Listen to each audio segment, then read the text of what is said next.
Yes, thank you so much for joining us here and in cyberspace. And, we've just heard the introduction, and I'm sure all of you already know Rebecca's work, whether it be through graphic novels or TV or novellas or short stories or anthologies as writers, we're also excited about teaching, but we also are excited about learning, right? Just because you publish a book does not mean you're done learning. And Rebecca just got back from a really interesting workshop she was telling us about. So I thought I'd invite you to tell everybody where you just were and what you were learning. Okay, hello, can you hear me? Is it on? It's a green. Oh, now. Excellent. Okay. Hi, everyone. I'm Rebecca Roanhorse. Thank you for the kind introduction, Rashida and Tara. I was just at, this is very loud. I was just in Wyoming, at the University of Wyoming, for the Launchpad workshop. And for those of you who aren't familiar with it, I know Curtis has been, maybe others have been. It is a week-long crash course in astronomy for writers. It is super intense. We went from 9:30 in the morning to 12 in the afternoon. We got an hour for lunch. Then we did 1 to 5, 2 hours off, and then 7 to 9:30 learning astronomy from a team of 3 astrophysicists. And so it was intense. My brain is a little broken. I think it's the most physics I've ever done, but I've never done any physics, so that was a low bar. But the 2 takeaways is everything is light, including radio and sound. It's all just light. And space is not cold.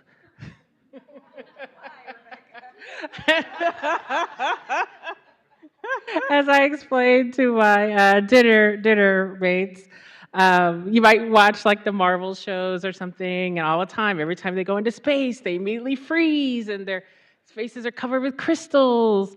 And as our instructors explained to us, there's this huge star, and it's called the sun, and it's really hot. And so, no, space is not cold. It is a vacuum. There's no air to breathe. There's no oxygen. But your saliva will boil, your eyes will boil, and then you will implode. Yeah, so put that in your next sci-fi story and sell thousands of copies. All right, thanks. All right, thanks, everybody. Good night for that. Yeah, all right. So you did this program, and then you came here, and then next week you're going to be teaching with the 6-week program. So when you get a chance to rest, what's the writing project that you're looking forward to getting to next? Yeah, so I have a couple on my plate. I just finished a Star Wars novel. So how many people watched Andor? A lot? Yeah. By far, in my opinion, the best thing Star Wars has ever done. It's kind of like Star Wars for adults. And I had the opportunity to write a novel in the Andor timeline. So it starts about a year before the TV show. And it's sort of like what life is like with the Empire at its height. So it's all about propaganda and spies and this fractured sort of group that's trying to create a rebellion, but is failing because people can't agree on methods. There's a lot of Saw Gerrera, if you're a Star Wars nerd. He's my favorite, so I was super thrilled to write him. So I just finished that. I finished a secret project that I can't talk about, but it's like a California noir.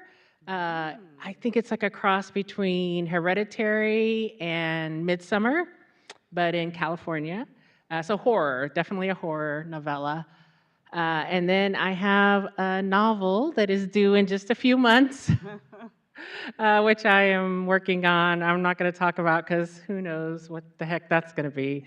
I thought I knew like a few weeks ago, and then I was just telling my husband literally 2 days ago, well, maybe I'll write something different. So, yeah, we'll see. So the novel is your own That will creative be my worlds. own, yes. Okay, okay. So how do you balance that, those sets of demands, working with someone else's IP and then jumping to your own? Specifically with Star Wars, like how much latitude do you have in that world to put your own spin on it, and what kind of demands are you sort of navigating when you're working with IP? Yeah, so how do I manage it? Not very well. I'm always in a bit of a panic. But the reason I like to do IP, and for those who don't know, that's like intellectual property, is what that stands for. And it means that someone else owns the world that I'm writing in. So anytime I write for Marvel or Star Wars, that's IP. And I think what's nice about why I'm attracted to it, well, first of all, I get to write Star Wars and I get to create canon, and that's pretty badass. Uh, but it's also a bit of a break. I'm a big world builder. That's sort of the thing that I love to do the best. Is I like to create cultures and religions and economies and sometimes languages and just all of the stuff that makes humans sort of a human world. But sometimes I need a little break. And what's nice about Star Wars is it comes with a world, and I get to write characters that often already exist. And I love to pull in characters from different media. So in my first Star Wars novel, I pulled in characters from the comic books, characters from the games, and put them in a world and tried to make them feel like they were all part of one coherent galaxy far, far away. And so I love to do that. I love to play in that sandbox. And Lucasfilm actually gives you a lot of freedom. Uh, when I first started writing Star Wars, I was terrified. It was a big world. There's a lot of very opinionated fanboys. I was a little concerned about, sort of writing in that world and getting it wrong. And I remember I spoke to Daniel Jose Older. I don't know if you know him. He's a great author. And he's like, "Hey, Rebecca, they know what you write. They know who you are. They hired you to bring something new to Star Wars." So the trick, I think, for IP is you don't need to be like a super nerd. You don't need to know everything. In fact, they want you not to, because you can think outside the box. You can bring new ideas in. You're not too stuck on, well, this has to be this way, or this is how this worked there. You're just kind of like, I don't know, I'm going to create a planet and I'm going to put some people on it and we're going to fly around. So that's really what they're looking for. Maybe not quite that, but they want you to bring new ideas and new visions, and so they very rarely say no. They know what they want for that novel. They kind of give you a guidelines as to what they want you to write, but they don't tell you what to write. It's up to you to pitch it, to come up with the ideas and the characters you want to use, and make a story.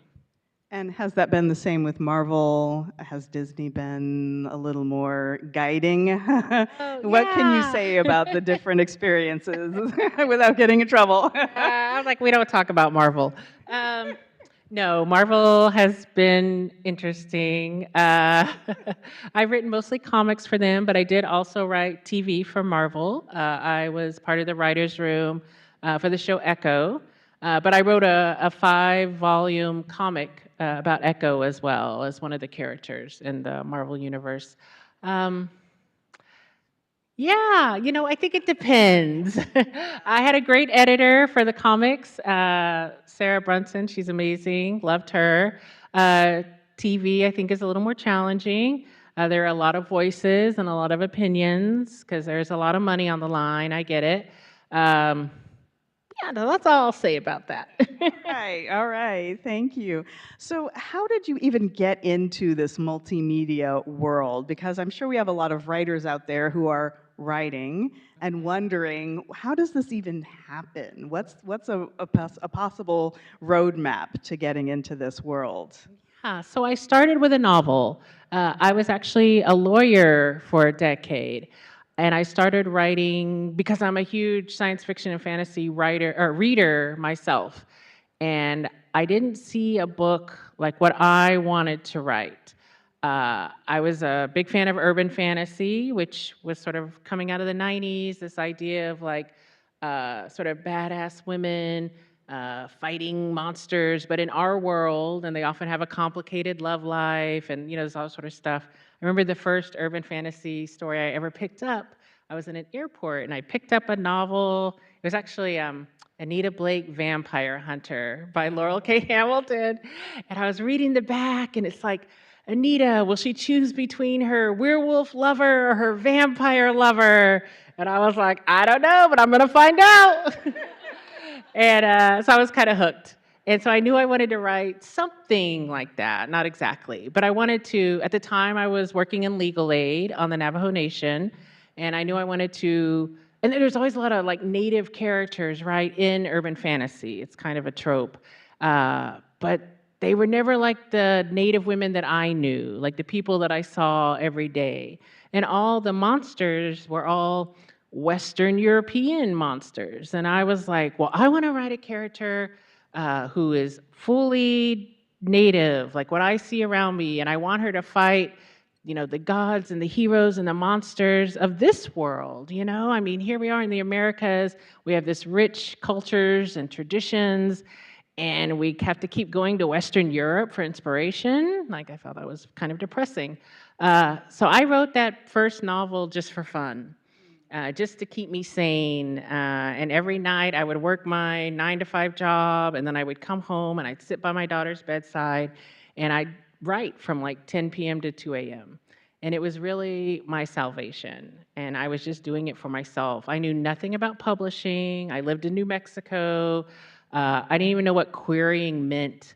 But I met some people through NaNoWriMo, which used to be a great thing, RIP. And they were like, you should send this out to an agent. You should. And I was like, what does that mean? How do I do that? I don't even know. And so they gave me some tips, and I found a couple of agents, and I just sent my query in cold. And I did not know the odds, thank God, because later my agent told me that she gets about 30,000 queries a year, and she picks about 5 people to represent. And she picked me. I think if I had known, I wouldn't have bothered. But I was like, oh, well, sure, why not? And so we sold that first novel within a week. And we went kind of off to the races. And then I wrote a short story to support that. And the short story ended up winning the Hugo and the Nebula. And it was actually the first short story I ever wrote. So that was a shocker. Sort of went from there. I got lucky with the TV. The LA Times reviewed my second novel, and it was in the review of books. And Britt Marling and Zal Batman Glidge, who created the OA, saw the review, and they had a new show they were making, A Murder at the End of the World. So they reached out to me and asked if I wanted to be in the writer's room. And I was like, I don't know anything about TV, but hell yeah, I'm going to do that. And it was during COVID, so it was Zoom, and that sort of opened the door. And from that, I got other writers' rooms, because then I had the experience to do that. And sort of gone from there. Yeah. And I think for comics, I had an editor reach out to me. And for Star Wars also, I had the editor reach out to me after a little nudging from my own editor, because he knew the executive editor at Lucasfilm. So really, the long of that, or the short of the long, however you say that, is a lot of it is just getting your work out there and networking and meeting people and going to cons and going to dinners and talking and creating relationships with editors, because word gets around. You need to meet your deadlines. You need to be able to be a person who can, I guess, work in a high-pressure environment and get it done, and people will keep coming back to you. Yeah. So you came to writing after a legal career and other educational experiences. So what aspects of your former work life do you think have served you well as a writer? Gosh, okay. So I've done a lot of stuff. I think that also helps a writer if you've had a lot of different life experiences. I never went to Clarion. I never had an opportunity. I would have loved to go to Clarion, but by the time my first story came out, I'd already taken off, and so I don't think I'm taking up someone else's space. Like, that would not be a good fit for me to go to the workshop. Um, but tell me again, what was your question? I totally got Your other distracted. professional Oh, experiences, what do you yes, my think they've professional added to your, experiences. yeah. Yeah, and so I was a computer programmer for 10 years back in the dot-com boom. Ooh, with Ingrid, my friend. And then I was a lawyer for 10 years, and it was driving me insane. So then I became a writer. I think I don't, there is some legal stuff that makes it into my books. Like, for example, this new Star Wars one, there is a lawyer. They let me write a galactic lawyer. So that was really fun. Um, I think, and there's a lot of like jurisdictional issues in the first book. Not a lot. There's a few because Indian country, where I practice law, an Indian country is the like legal term for what they call reservation land primarily, has a lot of strange jurisdictional issues like checkerboard land and things like that. And so that was kind of fun to integrate into that book. But I think in general, being a lawyer teaches you how to write to deadline because you cannot turn things in late. Like judges frown upon that. Um, and someone was mentioning tonight, we were talking about it a little bit, like, oh, does it teach you how to be concise and, to the point? And perhaps, I'm not really sure. I just feel like I meander quite a bit. So maybe it's supposed to teach you. But certainly, I think all one's life experiences you bring to the page, especially when you're creating characters. I've met so many different kinds of people in so many different walks of life. And it just helps to get out there and experience things. And then you can bring those in, you can fictionalize them because you don't want to get sued. There's your legal tip. And yeah, create people that they feel real on the page. That's really the goal, I think. Yeah, yeah. Mhm. So, what has been like a surprise, something unexpected that you have come across in this kind of creative world? Something you thought all writers do X and you found out actually they do Y, or something you expected about sort of Hollywood that either did come true or didn't come true. So, what are some surprises you've faced?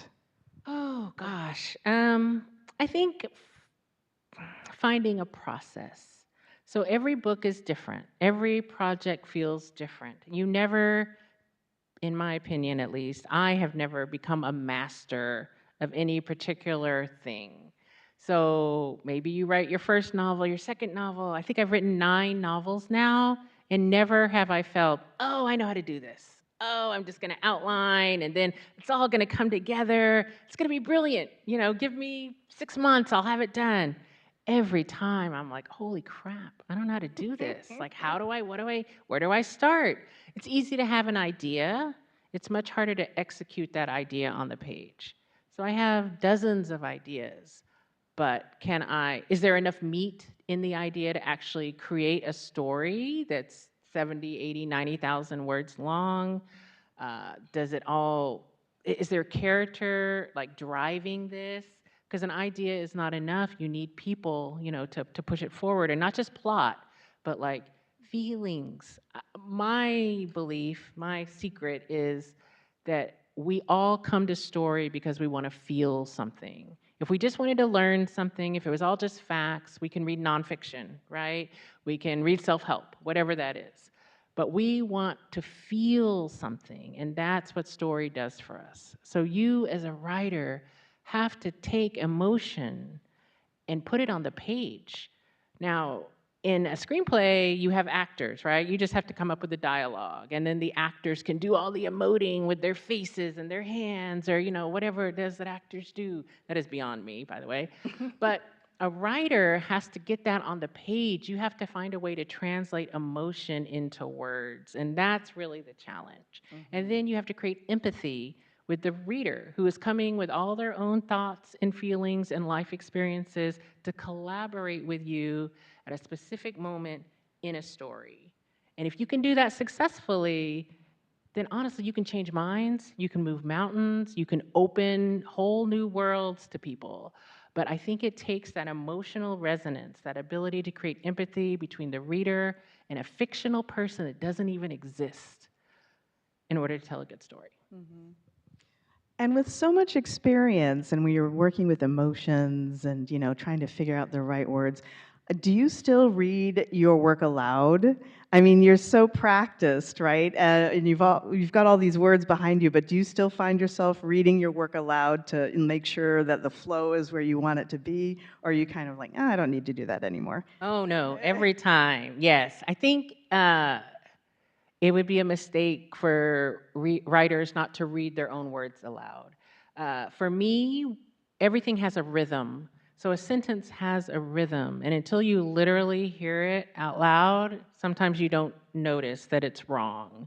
And of course, there's audiobooks. Half your, well, maybe not half, let's say a third of your audience is going to be listening. And, really, that's the traditional way to tell a story. Well, before we were reading it on a page, we were listening around a fire or having people tell us. Even the first experiences are often our parents or our grandparents reading us stories. So the sound of the words is very important too. Everything has a rhythm.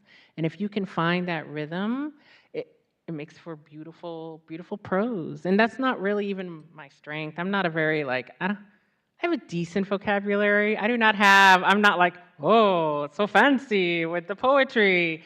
I guess I am pretty straightforward, like a lawyer. But it definitely has a sound. It definitely has a rhythm. And yes, so I read everything out loud to myself before I turn it in. Yeah.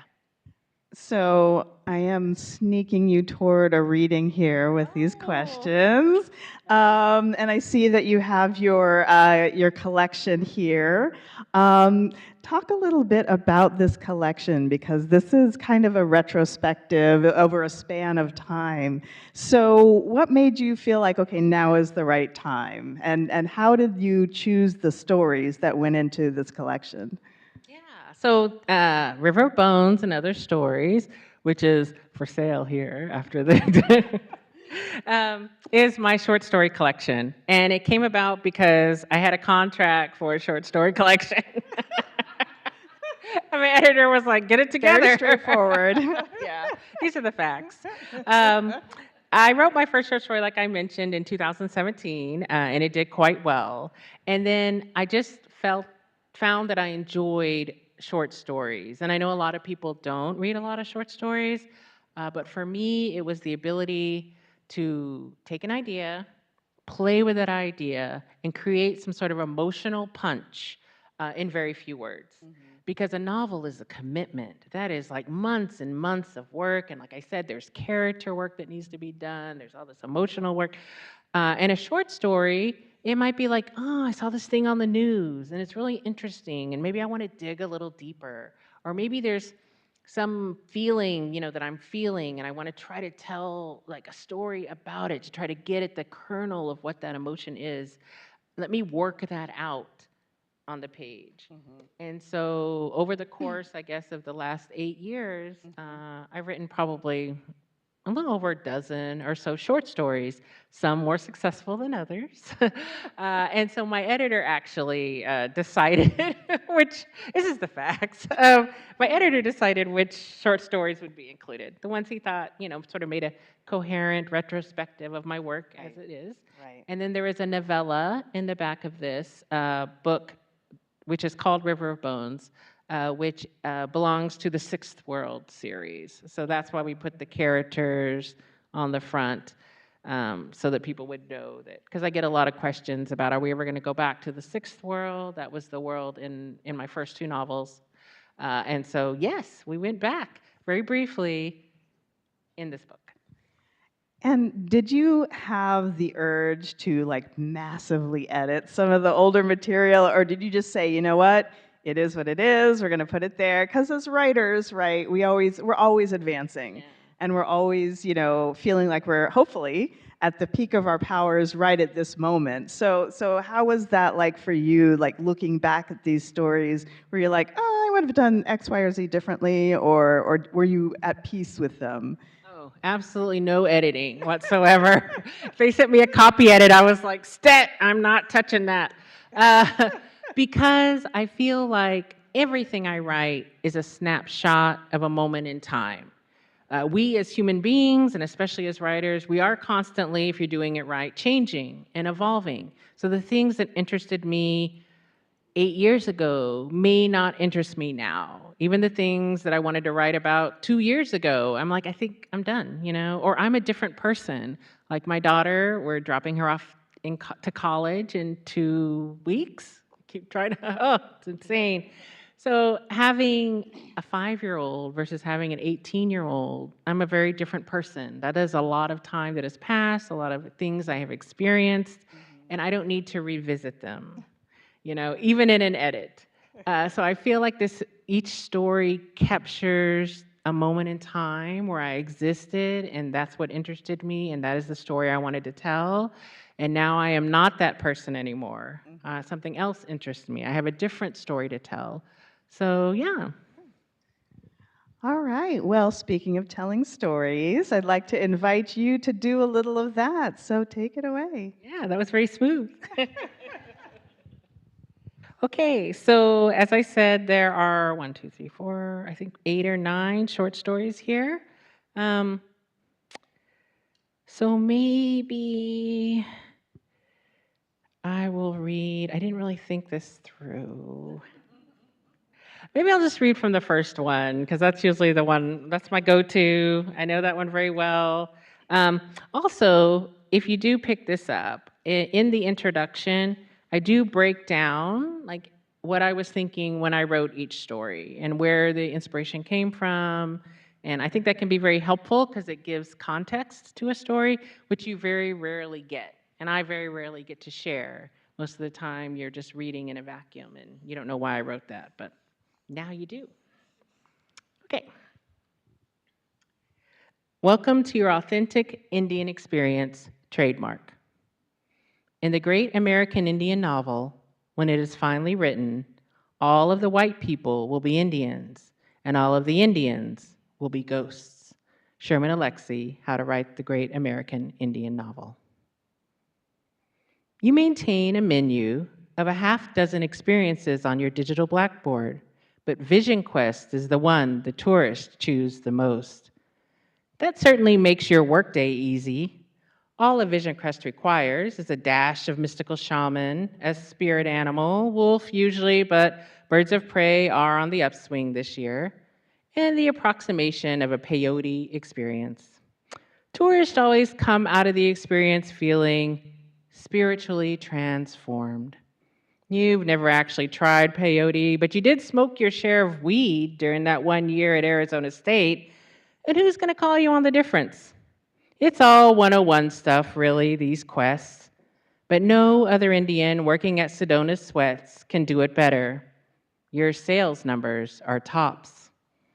Your wife, Teresa, doesn't approve of the gig. Oh, she likes you working, especially after that dismal stretch of unemployment the year before when she almost left you.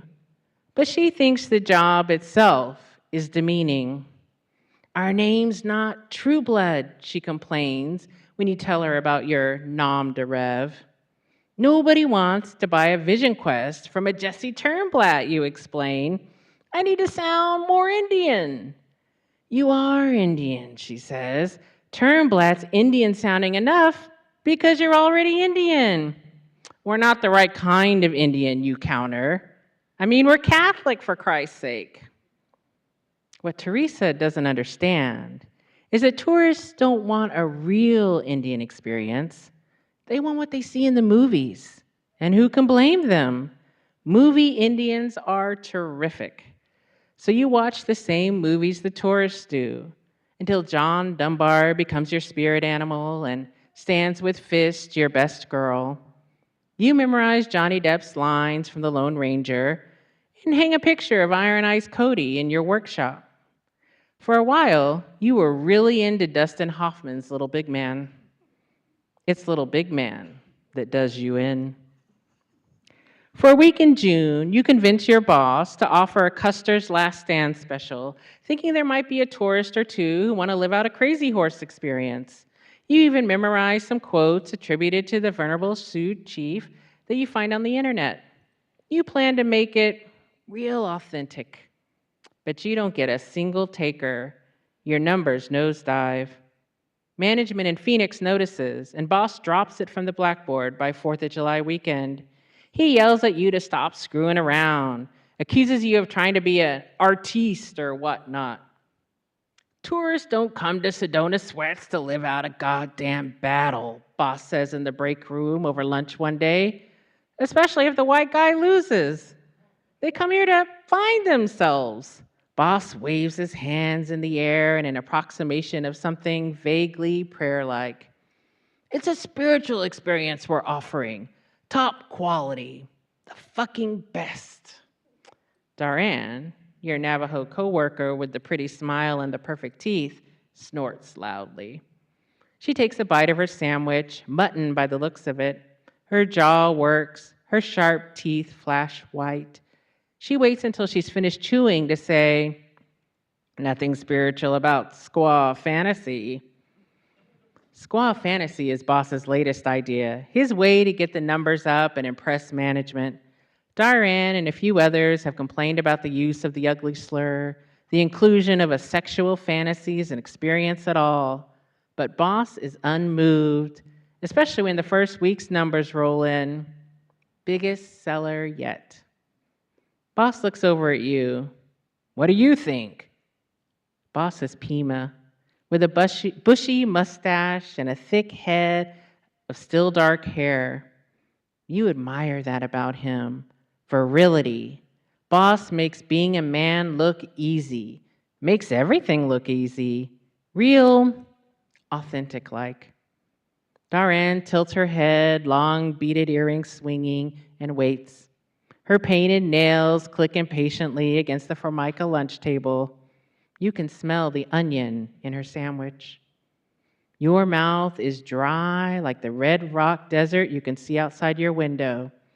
If you say squaw fantasy is demeaning, boss will mock you, call you a pussy or worse.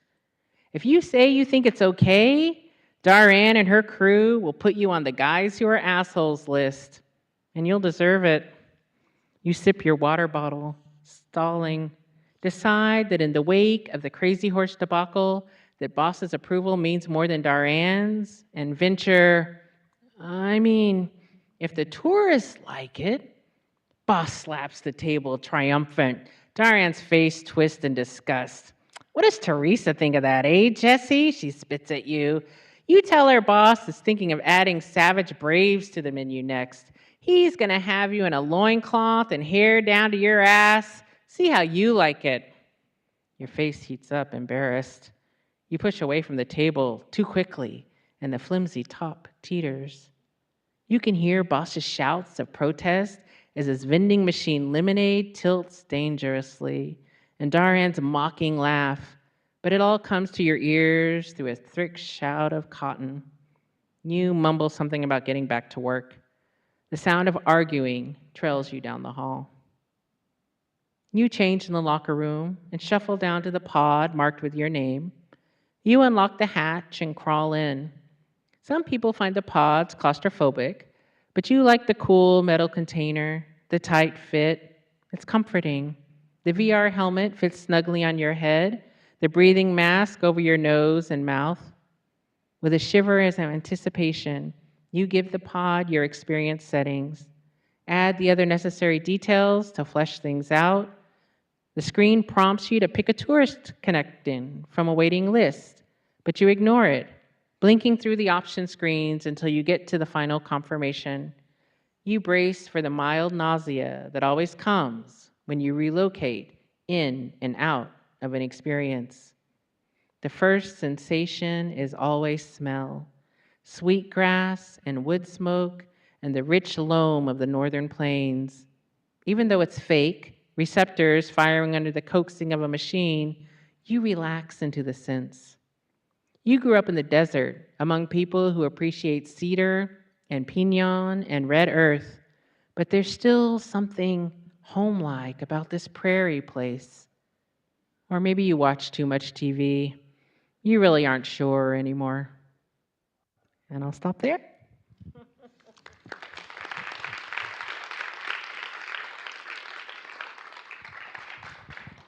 The thing that strikes me about that story, among many things, is just the sense of bringing us into the room, into that break room, all the mundane details, the smell of the onion, just the dynamics between the boss and the coworkers. And I feel like we've all been in an experience like that, right? Where we're in a workaday job and we maybe don't agree with what's going on, but that's our paycheck. So what could you talk a little bit about the inspiration behind that story? Like, I mean, of course, the conceptual world is one thing, but the physical details that you've set it in and the way that you've, set up this transformation and these experiences, that level of specificity is really what brings the story to life. So how did you work your way into this world? Yeah, gosh. So I wrote this. So I had written my first novel first. We'd sold it, but it takes about 18 months usually from the sale of a novel to actually make it to the shelf. I know, very depressing. And so I thought, oh, well, I'll write a short story, and maybe people will read it, and that will help me sell my book. And so that did work. That was good. um, but there was a call in Apex magazine for Indigenous fantasists. And I was like, oh, well, I have sci fi, but I think I could do something. And I wanted to sort of write this story that I'd first written actually the story in third person. You might have noticed it's in second person. And at the time, no one told me, oh, don't write it in second person. And that's too hard. Only N.K. Jemisin could do that. I was like, sure, why not? Um, and so actually I'd written in third person and didn't feel like it was really working for me. It just felt sort of flat on the page. And I didn't know why. But I really wanted to bring readers in, and make them feel sort of a connection to Jesse, to the main character. Because it's also very important for me at that point, and always, was to humanize Native characters. Because I think often Native Americans get you're either like the angry warrior or the wise old sage or the maiden with the two braids and I was like, oh my god, like these are not the people that I know that I'm surrounded by. Like they're just people. And so I really wanted to write a story with this character. He was just a guy at a job, trying to make a living, trying to go home to his wife, have a beer at the end of the day, make a friend, because you'll see if you read the story, he makes a friend, and that's where it really starts to go wrong. Um, and, just sort of be a guy. And so that was really the goal. And I think when I'm writing, I'm often closing my eyes and trying to feel like I'm in that room with him. And like, what would I smell? What would I hear? Try to use all my senses to try to really feel grounded. And I think if you're doing that as a writer, then your reader is also getting all those little small sensory details, which we're always picking up anytime we're somewhere. Like if we take a moment and we look around, how does the ground feel under your feet? Does your back hurt when you're sitting in this chair? Like everything is green. Like why do they make all these chairs green? Like of all the colors. No offense, library, but it's like this sort of thing, that you kind of want to pick up, or even like this hair is sort of bothering me. Do I keep doing this? So it's all these things that if you take a moment and try to put yourself in that space and like be that character, that you should be able to like pick up and bring to the page, and that helps to make them a real person, to make it feel real. Yeah. Thank you. Yeah. We do have a little time. I don't know how much time because I'm not sure if that clock is accurate. For questions. So if anyone either in the real space or the virtual space has questions, we have microphones here to travel. And while we're waiting for the first questions to percolate, I'll ask you the question. Some authors hate answering this question, but I find it interesting. You were talking about when you were first writing that you would do your writing late at night. By necessity, right? Because of your day and your schedule and your family.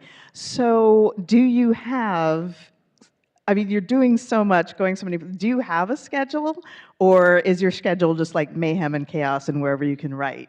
Do you have like a favorite place? Do you have like a little toy or special pen or anything like that? Like, do you have any rituals with writing? I don't really have any rituals beyond coffee. I really have to have coffee and headphones. I do write to music. One of my favorite things to do is anytime I start a new project, I create a playlist, and that helps me in two ways. Like it's kind of Pavlovian. So as soon as I put on and I never, I'm sorry, I'm all babbling. I don't listen to the playlist except when I'm writing. So it becomes associated with that story.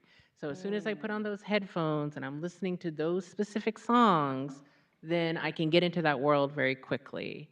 And then second, I just recently was interviewed for a study from Adrian Tchaikovsky's wife, if you know the author Adrian Tchaikovsky.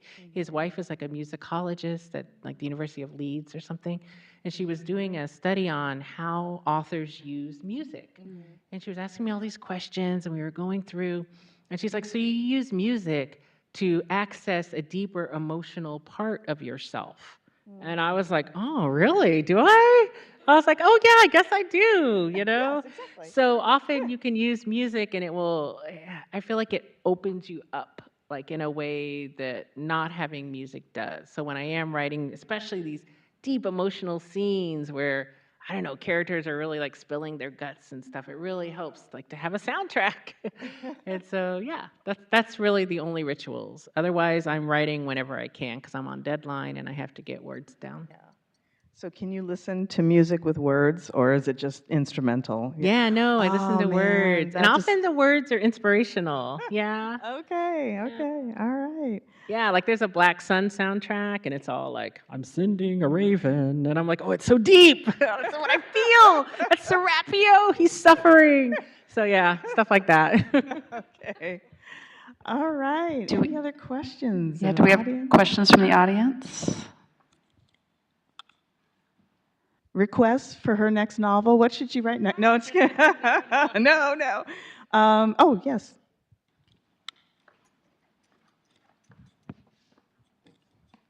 Hello, hello. Hi. So nice to meet you. I have read Star Wars since I was a kid, and I've yet to meet an author of one of the books. So my question to you is, the books that you write, are they all canon, or is that determined prior to you beginning the book, or is it decided after if it becomes canon or not? Is this for Star Wars? For Star Yeah, Wars so the specifically. question, I don't know if everybody heard, he asked if the books are all canon. Is that decided prior to me writing them or after? That is decided prior, and they are all canon. Yeah. So now, Star Wars is known to have had a ton of books, which they now call legends, which were decanonized. And I'm like, oh, don't do that to me. But as of now, all the books I write are canon. While we're waiting, oh, here we go. I was just going to say while we were waiting for a question, do you share those playlists? I can share. Yeah, they are on Spotify. Yeah. To my shame, there was a group that came last time I was in Seattle and asked me to put I think it was the Trail of Lightning soundtrack, which playlist that I have. And I was like, oh, I'm going to do it. And then I never did it. But yes, they are there. Hi, thank you for being here. It's a weird echo, sorry. I was interested when you brought up Andor as the reference when you started writing in that world, because for me, I'm a organizer, climate organizer, and it was, we talk about a lot in organizing circles about it being a representation of a resistance to fascism and, well, the empire, obviously. And I also have a personal passion for finding more stories that include organizing and how change really happens in our fantasy and our speculative fiction. And I was just wondering if that was on your mind when you were writing your part of it in the Andor, series or world, or how you thought about that, or how you approached that to integrate that into a story. Yeah, so part of the sort of edict of my novel was to not have them organized. They're supposed to be sort of a hot mess at this point, like Mon Mothma, Bail Organa, and Saw Gerrera all have very different ideas about how to fight the Empire. And only really at the end of like the Andor series do you see the rebellion start to sort of foment and become an organization.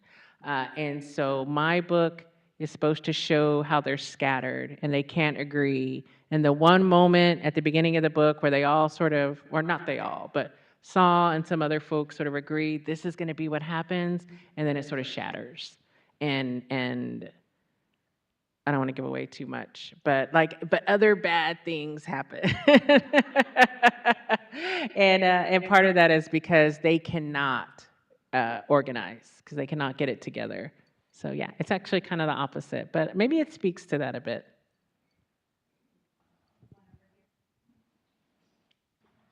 Hi. Hi. So you mentioned writing for TV, which, as I understand, is very collaborative, which can be different from writing a novel, which is very solitary. So can you talk about having that experience? And did you like the collaboration, or was that something you would like never do again? Or Yeah. So yes, writing for TV is very collaborative. There are maybe 6 or 7 people together in a room, and the idea is that you all, maybe your showrunner, who's like your manager, will come in with the pilot and like an idea, and then you all are going to break the story over a course of however many weeks. So that means you're going to come up with like beat by beat what happens in every episode. And then once the story is broken, then you go off and you write your scripts and stuff. But really, the bulk of it is you are all in a room together trying to come up with the best ideas. And when it's flowing, it is amazing. I love collaboration because you might have an idea, and then I might play off that idea, and then someone has a better idea, and then we're all, oh, yeah, oh, and then what if you do this? And it's so cool. And so the idea, if you're in a good room, because I've also been in not good rooms, but the idea is if you're in a good room, the best idea wins. And you come up with something exciting and amazing, and you've all had a part of it, and you can all share in that. And isn't that cool? The flip side of that is when there's a really bad idea and your showrunner's like, okay, we're going to go with that. And you're like, no, that is such a bad idea. Okay, it's not, I don't own it. It's not mine. I have to let it go. So you have to hold your creativity in a writer's room very gently. Like you have to give your best, but you can't overcommit because it will break your heart. Because there's also executives, Netflix, who are going to be like, yeah, but in the first 3 minutes, we have to have a voiceover, and then we have to do this because people are on their phones and they're going to change the channel, and so all of these other concerns come in that you don't have to worry about in a novel. And I think in a novel, you're the only one in charge, which is both good and bad, because if you screw it up, you're the only one in charge. There's no one there to help you fix it. But certainly, I don't worry about what the algorithm is going to do. I do worry about a hook, so there is like that. Like in the first X pages of my novel, I need to have a good hook. Like my first chapters, I really work hard to suck you in and make you commit. But I don't have to like have an executive go over it and tell me it doesn't match the algorithm. Yeah. And it's hard to shift back. Like after I was in the writer's room and then I tried to come back and write a novel, I kept looking for second opinions. I was like, I don't know, is this good? I need someone to tell me. Yeah, it was terrible. It took a good, I don't know, it took the Star Wars novel to fix that. It took me a whole novel. It's hard. So a little follow-up question to that, like you're in this writing room, who actually writes the idea once the path is decided? Is it like the winner, or do you break it up? How does that actually work? Yeah, so often there's ownership of particular characters or particular storylines. So you will have people come in who have different specialties or different expertise, and they are given that sort of particular character to own and to write through. So in my most recent writer's room, which I don't know if I should mention or not, I mean, it's out there, but we'll wait. I was in charge of the villain, which is so awesome. I was so excited. And so there are people who are better at romance, and they're going to handle all the love scenes. And then there are people who are better at action, and they're going to do that. Or maybe they come with a particular knowledge, and they're going to focus on that. So they try to really balance a room. And mine was like, I like to write hot, evil dudes. So they're going to let me do that. So that was pretty cool. Yeah. All right. Other questions? Got a couple over there. It was nice to meet you. My name is Justin, and I'm also a programmer. So I'm curious, like you said early on, you're like 10 years of programming. Does it contribute to any part of your writing? Yeah. No, probably not. I don't think so. So I was a programmer during like the .com era. I don't know if you were born then, Justin, but yeah. So programming is like sort of different, back in the day. No, actually, I don't think I brought any. I can't think of anything. That's not a never. There might be a story in the future where I do something like that, but yeah, not so far.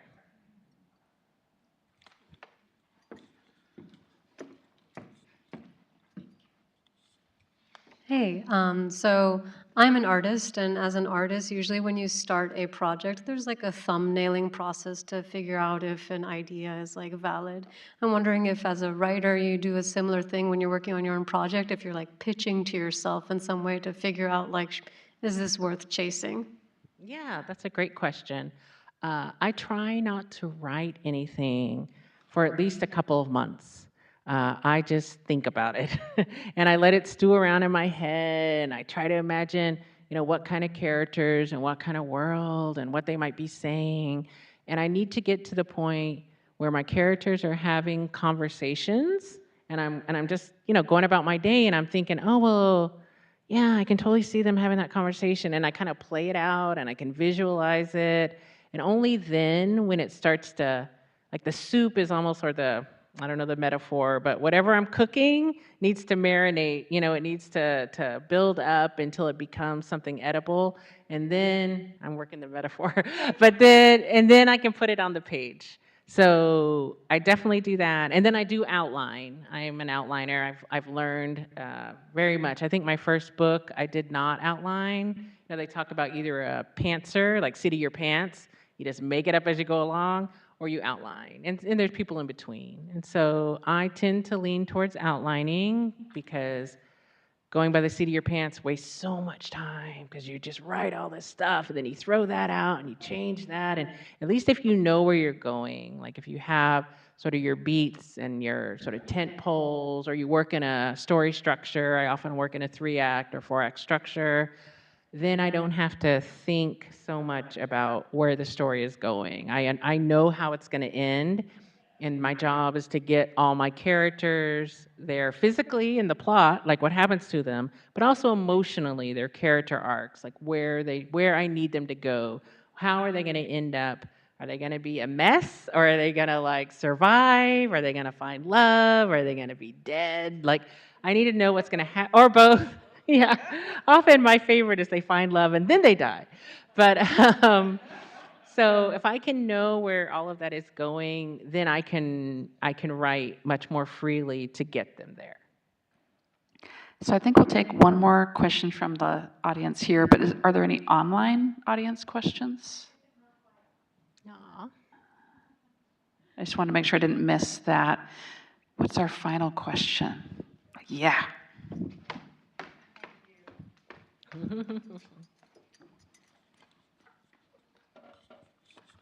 Hi, thank you for being here. I was wondering what novels or other media have you been consuming, and anything particularly exciting? Yeah, that's a great question. So I am a voracious reader. I try to read as much as I can. I find inspiration. I feel like I need to refill the well constantly. And I think my favorite books, probably the last year, uh, I love the Tainted Cup and The Drop of Corruption by Robert Jackson Bennett. Mostly A Drop of Corruption. If you have not read those, it is a science fiction fantasy world with these giant kaiju, and people create all their technology and everything from the guts of like the kaiju. And then it's also like a Sherlock Holmesian sort of murder mystery. So I'm like, delightful. I also loved Code and Codex by Yoon Ha Lee, which is not out yet, but will be coming out. And it is a science fiction world where reality is created through language. And the way that you destroy a culture is to destroy its language. And if you can find the right word, you can create genocide, you can commit a genocide, you can kill people. And so I was like, oh, it was really good. It's very hard, it's work. It's like not every book is easy and entertaining. Some books are like, it's a little work. But the payoff I thought was great. I loved that. I also loved The Raven Scholar. I thought that was a lot of fun. I can never remember the author's name. Antonia Hodgson. And I'm trying to think what else. And since I got back from my space camp, I've been watching a lot of space shows because they told us like what was good and what was bad, like what works and what doesn't. So The Martian's pretty good, except for the storm at the beginning, because there are no storms on Mars because there's no atmosphere, so there's no weather. So they had to create a conflict, right, to strand him there. But otherwise, all the science is pretty good on that one. So A. The absolute worst is Armageddon. Because you cannot slingshot around the moon and bank off, the side of the universe. And then, have there's no fire in space, because there's no oxygen. So all those explosions, there's no sound. So they were like, that's a bad one. But so I try to just take in stuff all the time, all sorts of different things. But yeah. Well, thank you so much, Rebecca and Tara, for being here tonight. As was mentioned, River of Bones is for sale right over here. Please support Third Place Books, and then Rebecca will be signing books right over here. Thank you so much. Yeah, thank you. Thank you, everyone.